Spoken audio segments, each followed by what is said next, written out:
Assalamualaikum warahmatullahi wabarakatuh. Perkenalkan, nama saya Sani Alfia. Saya dari Humas 3. NPM saya 0441119149. Di sini saya akan presentasi dengan mata kuliah Humas Pemasaran yang bertema tantangan dan peluang Humas Pemasaran di era digital.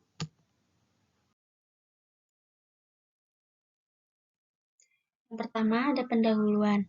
Perkembangan media digital yang sangat cepat belakangan ini menuntut para praktisi hubungan masyarakat di berbagai lembaga pemerintah maupun swasta untuk lebih kreatif dalam merespon dan memberikan informasi yang diperlukan. Teknologi digital itu teknologi yang meninggalkan teknologi manual atau tidak lagi menggunakan tenaga manusia. Teknologi ini mengutamakan sistem pengoperasian yang otomatis dengan sistem komputerisasi atau dengan format yang dapat dibaca oleh komputer. Dunia bisnis dan e-commerce bermunculan yang menyebabkan tingkat persaingan meningkat. Jadi, yang perlu dipahamin adalah karakteristik konsep yang menjadi landasan bisnis. Perusahaan juga harus melakukan transformasi bisnis apabila tidak ingin ketinggalan. Di sini ada ruang lingkup masalah. Yang pertama itu konferensi media tradisional dan digital dalam cara Humas menghadapi era digital. Yang kedua, ada interaksi Humas melalui komunikasi yang interaktif dengan konsumen. Dan yang ketiga itu ada akses konsumen terhadap informasi perusahaan. Era digital memberikan tantangan dan peluang bagi para praktisi komunikasi perusahaan. Setidaknya, terdapat 5 tantangan sekaligus peluang yang harus dicermati agar komunikasi para public relation perusahaan berjalan dengan efektif. Dalam suatu rencana strategis perusahaan menetapkan garis-garis besar tindakan strategis yang akan diambil dalam kurun waktu tertentu ke depannya.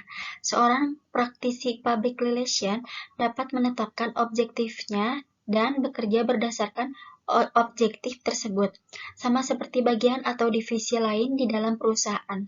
Untuk mengkontribusi kepada rencana jangka panjang itu, praktisi di public relation dapat melakukan langkah-langkah yang sebagai berikut. Yang pertama itu menyampaikan fakta dan opini, baik yang beredar di dalam maupun di luar perusahaan. Bahan-bahan itu dapat diperoleh dari clipping media massa dalam kurun waktu tertentu, dengan melakukan penelitian terhadap naskah pidato pimpinan, bahkan yang dipublikasikan perusahaan, serta melakukan wawancara tertentu dengan pihak yang berkepentingan atau dianggap penting. Yang kedua itu ada menelusuri dokumen resmi perusahaan dan mempelajari perusahaan yang terjadi secara historik.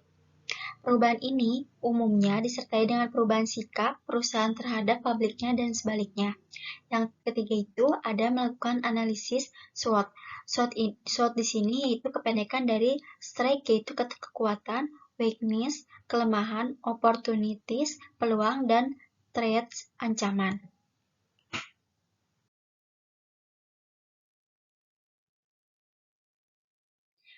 Kita langsung pembahasan aja. Di sini ada konvergensi media tradisional dan digital dalam cara Humas menghadapi era digital.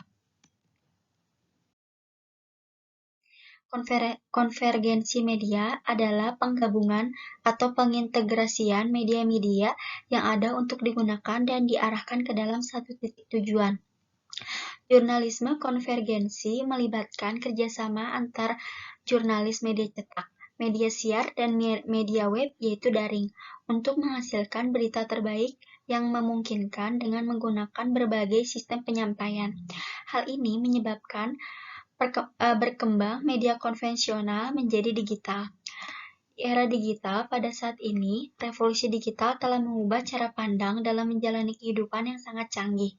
Revolusi teknologi komunikasi membawa dampak dan pengaruh bagi perkembangan industri media. Terlebih kemunculan internet yang menyebabkan tatanan dan sistem surat kabar berubah. Kehadiran internet membuat masyarakat mudah mengakses informasi dengan mengetik kata kunci di kotak search.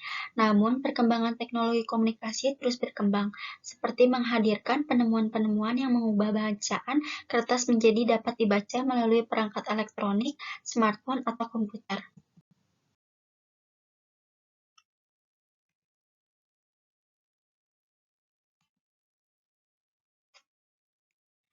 Yang kedua itu ada interaksi humas melalui komunikasi yang interaktif dengan konsumen. Komunikasi pemasaran terintegrasi adalah fungsi pemasaran strategis, kolaboratif, dan promosi di mana audiens yang ditargetkan menerima pesan merek yang konsisten dan persuasif melalui berbagai saluran pemasaran secara terintegrasi untuk menggerakkan pembeli melalui proses pengambilan keputusan. Komunikasi pemasaran terintegrasi bermanfaat bagi banyak konsumen. Terdapat 3 prinsip panduan komunikasi pemasaran yang terintegrasi di antaranya, yaitu yang pertama penyelarasan merek. Saluran pemasaran apapun yang dipilih harus memiliki persepsi merek yang sama seperti milik perusahaan sendiri.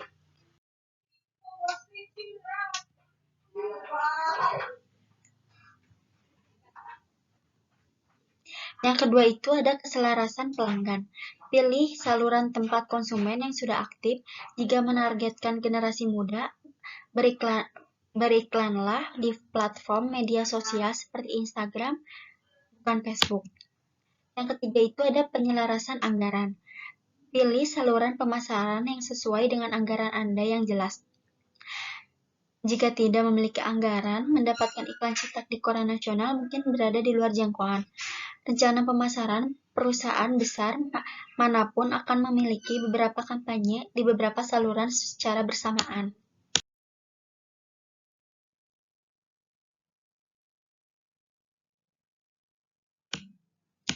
Ini ada langkah-langkah membangun komunikasi pemasaran terintegrasi yang efektif.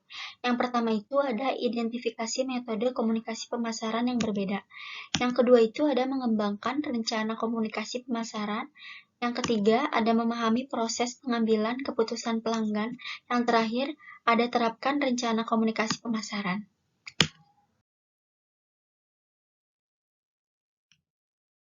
Yang ketiga itu akses konsumen terhadap informasi perusahaan. Public relation profesional harus sadar betul bahwa media memiliki peran penting dalam kegiatan publikasi, sehingga penting bagi public relation untuk menjalin hubungan dengan media atau yang selanjutnya disebut dengan media relation. Media relation merupakan aktivitas yang dilakukan oleh seorang public relation yang berhubungan dengan media massa.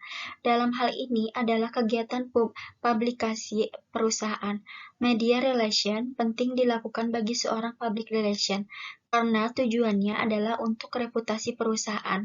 Menjalin dan mempertahankan hubungan baik dengan media sangat penting bagi seorang public relation.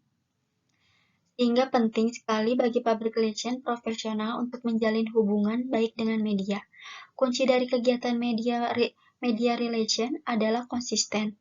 Public relation harus selalu memberikan informasi kepada media secara rutin dan haruslah sering mengadakan pertemuan untuk sekedar sharing santai. Public relation harus memikirkan berita yang akan dimuat, siapa audiensnya, relevansi beritanya, terus durasi penyampaian berita, keakuratan berita, dan siapa penyampaian beritanya. Terakhir adalah pentingnya seorang public relation melakukan evaluasi dari aktivitas media relation yang dilakukan Bagaimanapun juga, media relation adalah strategi yang dilakukan oleh public relation dalam membangun dan mempertahankan reputasi perusahaan.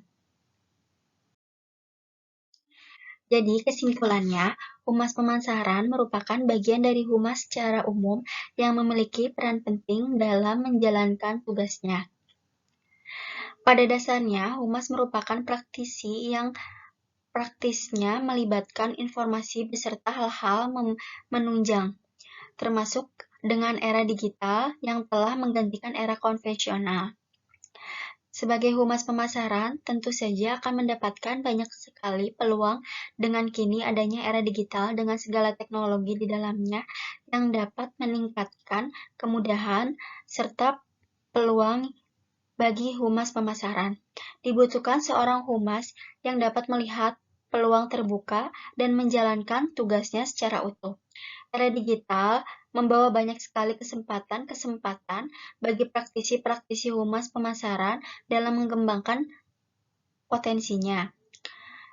Lapangan kerja yang dapat diwujudkan dengan adanya perencanaan dan persiapan seperti strategi manajemen yang dilakukan dengan jangka pendek, dan jangka panjang. Sekian dari saya, terima kasih.